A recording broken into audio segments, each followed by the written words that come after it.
నమస్కారం. Kapil chit funds శుభమస్తు కార్యక్రమానికి స్వాగతం.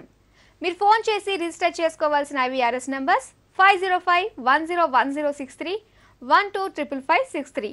మీరు రిజిస్టర్ చేసుకునే విధానం మీ పేరు, పుట్టిన తేదీ, పుట్టిన సమయం, పుట్టిన స్థలం, అలాగే మీ సమస్య. బర్త్ డీటెయిల్స్ లేని వారు ప్రశ్న జాతకం ద్వారా మీ సమస్యకి పరిష్కారం తెలుసుకోవచ్చు. జ్యోతిష్యంలో డాక్టరేట్ పొందిన తొలి తెలుగు మహిళ డాక్టర్ సంధ్యలక్ష్మి గారు మీ సమస్యలకి పరిష్కారాలు తెలియజేస్తారు. నమస్కారం అమ్మా. నమస్కారం ప్రేక్షకులకి నమస్కారం. ఈరోజు మన శుభమస్తు కార్యక్రమంలో మనం ప్రయాణాల గురించి మాట్లాడుకోబోతున్నాం. ప్రయాణాలు చేసే ముందు పాటించాల్సిన నియమాల గురించి, అలాగే ప్రయాణానికి బయలుదేరే ముందు ఏ దేవుణ్ణి స్మరించుకోవాలి, ఏ మంత్రం చదువుకోవాలి, అలాగే ప్రయాణానికి ఏ తిథి వార నక్షత్రాలు చూసుకుంటే మంచిది, ఇలాంటి ఆసక్తికరమైన విషయాల గురించి మనం తెలుసుకోబోతున్నాం. అమ్మ, ఈ రోజుల్లో ప్రయాణం అంటే నిజంగా అదొక అడ్వెంచర్ లాగే ఫీల్ అవుతున్నారు. చాలా భయపడాల్సి వస్తుంది ప్రయాణం అంటే. అసలు ఈ రోజు ఇంటి నుంచి బయలుదేరిన మనిషి మళ్ళీ వస్తాడా రాడా అన్నది కూడా ఒక డౌట్ లానే మిగిలిపోతుంది. అసలు ప్రయాణాలు చేయాలంటే ఏ వారాలు మంచిదంటారు? వారాల్లో అయితే మనకి సోమవారం, బుధవారం, గురువారం, శుక్రవారం, ఈ వారాలు 4 మంచివే. అలాగే నక్షత్రాలు చూసుకుంటే ఏవి మంచివంటారు? నక్షత్రాల్లో మనకి అశ్విని నక్షత్రం, పునర్వసు నక్షత్రం, ఆ తర్వాత మనకి పుష్యమి నక్షత్రం, మృగశీర్ష నక్షత్రం, అనురాధ నక్షత్రం, హస్త నక్షత్రం, ఈ నక్షత్రాల్లో ప్రయాణం చేస్తే చాలా మంచిది. అలాగే పనికి రానివి తిథులు ఏమైనా ఉన్నాయంటారా ప్రయాణానికి? ఉన్నాయి, చాలా ఉన్నాయి.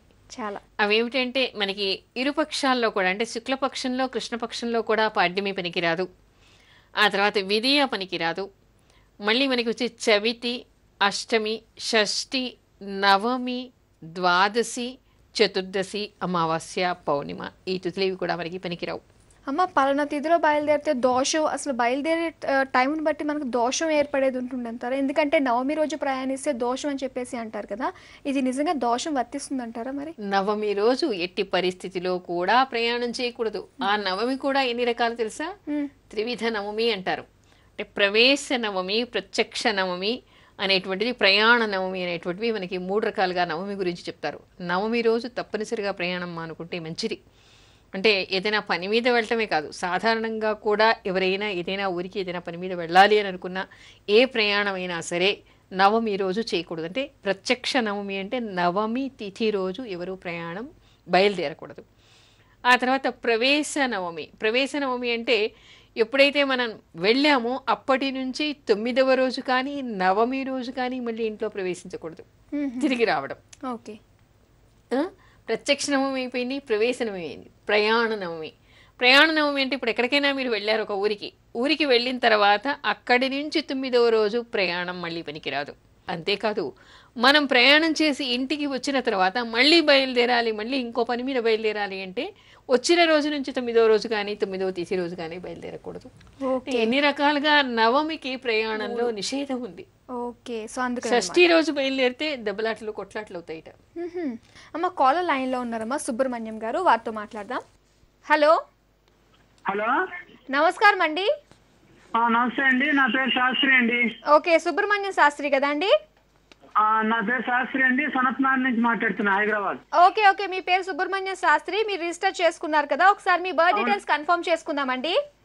చెప్పండి. జూన్ 1, 1972 అవునండి. మధ్యాహ్నం 12:24 మచిలీపట్నంలో పుట్టారు. అవునండి. ఓకే అండి, మీ సమస్య ఏంటో మేడంతో చెప్పండి. నమస్కారం అండి, చెప్పండి. హలో, ఏం లేదండి, ఇప్పుడు శని మహర్దశ నడుస్తుంది. మొన్న ఇంతకు ముందు కూడా ఫోన్ చేశాను మీకు. శని మహర్దశ కాదండి, శని అంతర్దశ నడుస్తుంది. దానికి పరిష్కారాలు, మంచి జాబు ఉంటుందా, లేకపోతే ఇప్పుడు చేస్తున్న జాబు స్థిరంగా ఉంటుందా లేదో ఒకసారి చెప్తారా?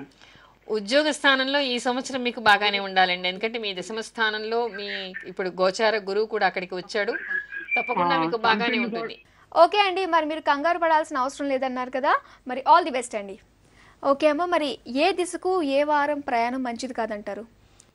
ఇది కూడా చెప్తాను, ఎవరైనా కావాలంటే రాసుకోవచ్చు. అంటే ముఖ్యమైనటువంటి పనుల మీద, కోర్టు వ్యవహారాల్లో కానీ, మరి ఏదైనా పోరాటం కానీ, ఏదైనా సాధించాలని కానీ, ఒక లక్ష్య సాధన కానీ, విదేశాలకు కానీ ఇలా వెడుతున్నటువంటి వాళ్ళు ఏ దిశకు ఏ రోజు ఏ నక్షత్రం రోజు ప్రయాణం చేయకపోతే మంచిదో తెలుసుకుని ఆ రోజు మానేసి మరొక రోజు బయలుదేరితే మీకు ఇబ్బంది లేకుండా ఉంటుంది.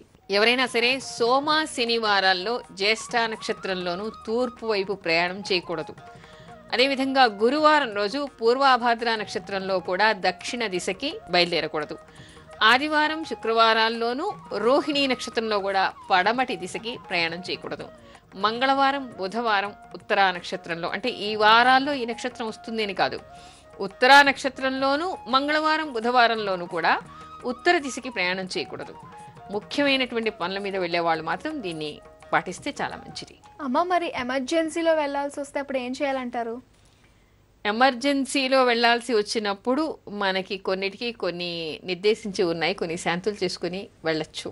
అంటే కొన్ని పదార్థాలని తిని వెళ్ళటం వలన ఆ దోషం పరిహారం అవుతుంది. ఓకే, అంటే శాంతులు ఆ విధంగా చేసుకోవచ్చు అనమాట. చేసుకోవచ్చు. ఓకే, మరి అవేంటో చెప్తాను. ఎవరైనా సరే తప్పనిసరిగా ఎమర్జెన్సీలో బయలుదేరాల్సి వచ్చినటువంటి పరిస్థితి ఏర్పడింది, తప్పదు, ఇప్పుడు వెళ్ళాలి, ఇప్పుడే ఫోన్ వచ్చింది అనేటువంటి సందర్భాలు కూడా మనకి కనిపిస్తూ ఉంటాయి. మనం వద్దు అనుకున్నటువంటి దిశకే వెళ్ళాల్సినటువంటి పరిస్థితి కూడా మనకి కనిపిస్తుంది. అలాంటప్పుడు నేను ఇందాక చెప్పినట్టుగా గణపతికి, సుబ్రహ్మణ్య స్వామికి, ఈశ్వరుడికి దండం పెట్టుకుని ఏ దిశకు వెడుతున్నారో ఆ దిక్పాలకుడిని కూడా దండం పెట్టుకుని ఆ తర్వాత ఏం చేయాలి? మీరు కొన్ని పదార్థాలు మనకి చెప్పారు, వాటిని దేవుడికి నివేదన చేసి వాటిని నోట్లో వేసుకుని ఆ తర్వాత బయలుదేరవచ్చు. అలా చేస్తే దోషం లేదు అని మనకి శాస్త్రం చెప్తోంది. అవేంటంటే సోమవారం రోజు కొంచెం పాలు దేవుడికి నైవేద్యం పెట్టి ఆ పాలు తాగి బయలుదేరండి. మంగళవారం రోజు కాస్తంత బెల్లం నైవేద్యం పెట్టి దాన్ని నోట్లో వేసుకుని ఆ నైవేద్యం, ఆ ప్రసాదాన్ని నోట్లో వేసుకుని వెళ్ళండి. బుధవారం రోజులైతే కాస్త నువ్వులు దేవుడికి దండం పెట్టి నైవేద్యం పెట్టి మీరు ప్రార్థన చేసుకున్న తర్వాత వాటిని ప్రసాదంగా తీసుకుని బయలుదేరచ్చుట.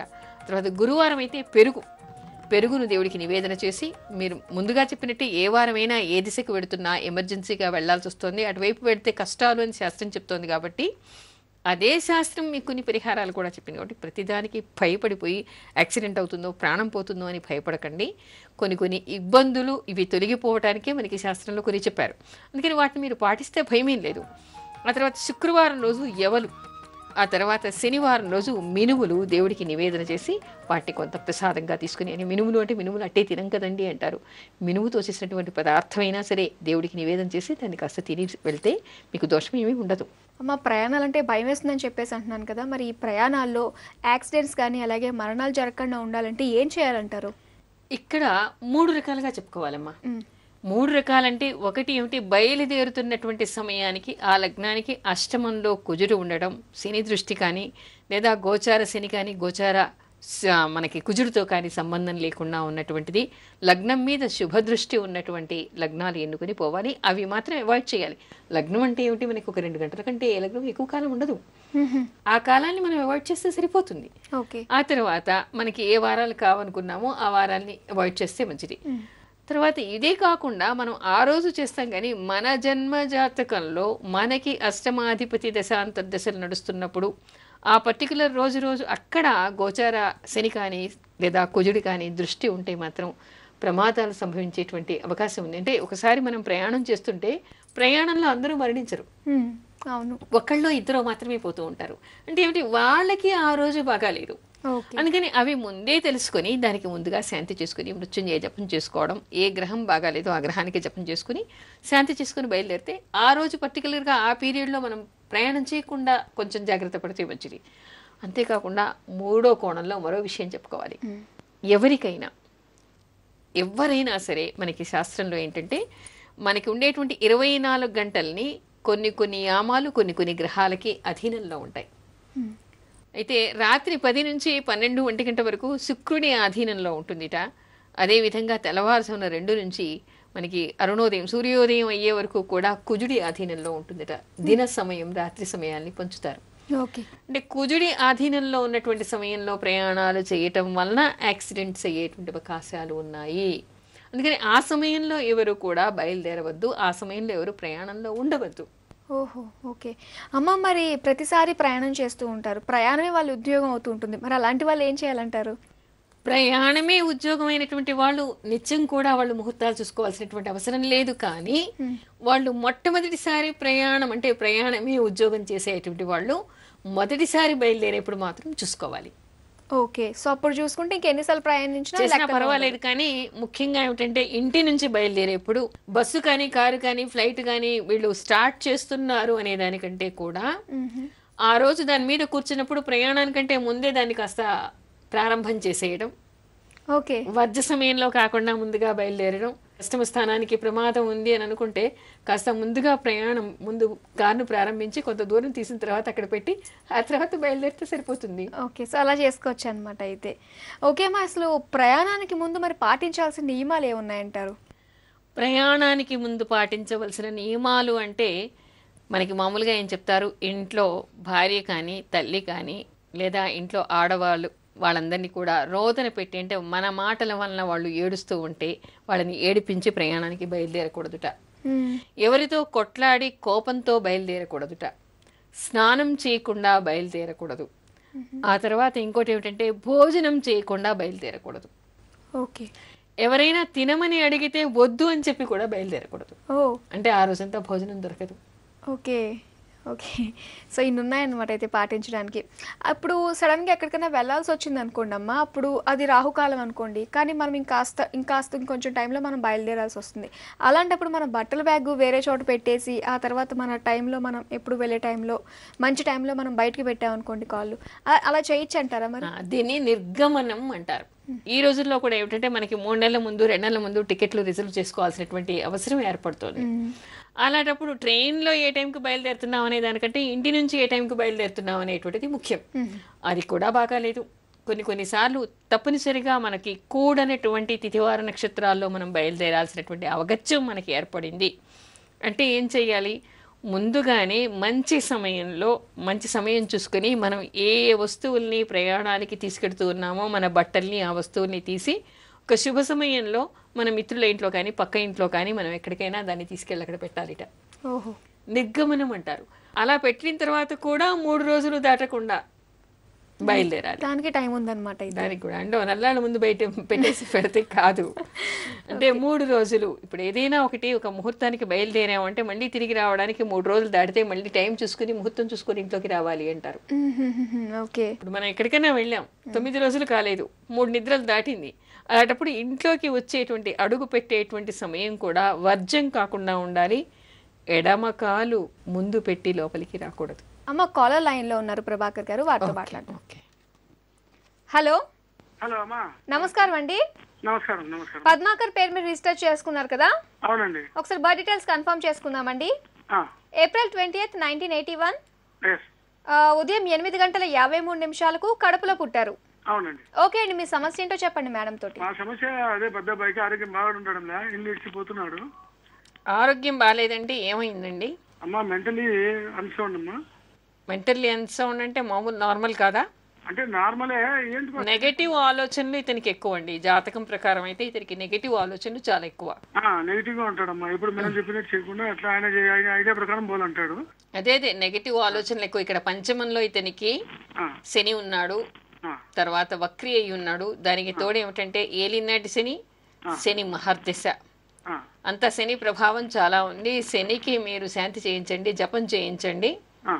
అతని పేరు మీద పౌర్ణిమ రోజు రాత్రి అతనికి బుద్ధి బాగా పనిచేయాలని ప్రార్థన చేస్తూ లలితా సహస్రనామం చదవండి. చదివితే అతనికి ఉన్న డిప్రెషన్ పోతుంది. కాకపోతే ఇప్పుడు సరైనటువంటి నిర్ణయాలు అతను తీసుకోలేడు కాబట్టి కొంచెం బుజ్జగించి చెప్పేటువంటి ప్రయత్నం చేయండి, తిట్టకండి. ఏం తిట్టడంలేమ్మా, కానీ ఇప్పుడు 4 రోజులు ఇల్లు వదిలిపోయినాడు. 4 రోజులు అయింది, ఇప్పుడు ఇంకా రాలేదమ్మా. ఎక్కడున్నాడో తెలియటంలే. సుమంతో శ్రీ కార్తవీర్యార్జునాయ నమః.